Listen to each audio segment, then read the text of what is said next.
ನಮಸ್ತೆ ವೀಕ್ಷಕರೇ, ದೇವನಹಳ್ಳಿ ತಾಲೂಕಿನ ಕೃಷಿ ಇಲಾಖೆಯಲ್ಲಿ ನೂತನವಾಗಿ ಸಹಾಯಕ ಕೃಷಿ ನಿರ್ದೇಶಕರಾಗಿ ಶ್ರೀಮತಿ ರಾಜಲಕ್ಷ್ಮಿ ಗಜೇಂದರ್ ಅವರು ಅಧಿಕಾರ ಸ್ವೀಕರಿಸಿದರು. ಈ ಸಂದರ್ಭದಲ್ಲಿ ದೇವನಹಳ್ಳಿ ಪುರಸಭೆ ಮಾಜಿ ಅಧ್ಯಕ್ಷರಾದ ಮುನಿಕೃಷ್ಣ, ದೇವನಹಳ್ಳಿ ತಾಲೂಕಿನ ವಾಲ್ಮೀಕಿ ಸಮುದಾಯದ ಪ್ರಬಲ ಮುಖಂಡರಾದ ತತ್ತಮಂಗಲ ರಮೇಶ್, ದೇವನಹಳ್ಳಿ ಪುರಸಭೆ ಮುಖ್ಯ ಅಧಿಕಾರಿಗಳಾದ ಶಿವಮೂರ್ತಿ, ರೆವಿನ್ಯೂ ಅಧಿಕಾರಿ ಮಂಜಪ್ಪ, ಇಂಜಿನಿಯರ್ ಗಜೇಂದ್ರರವರು ಹಾಗೂ ತಾಲೂಕು ಕೃಷಿ ಇಲಾಖೆಯ ಎಲ್ಲಾ ಸಿಬ್ಬಂದಿ ಮತ್ತು ದೇವನಹಳ್ಳಿ ಪುರಸಭೆಯ ಕಚೇರಿಯ ಸಿಬ್ಬಂದಿ ಇನ್ನು ಇತರರು ಉಪಸ್ಥಿತರಿದ್ದರು. ವರದಿ ರಾಜುಗೌಡ.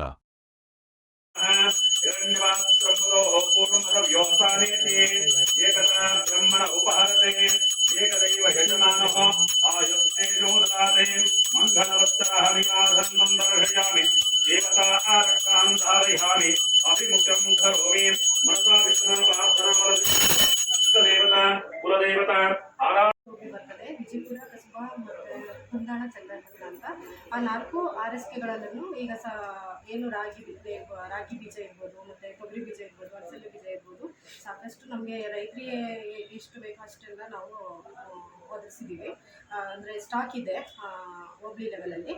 ರೈತರು ಅದನ್ನು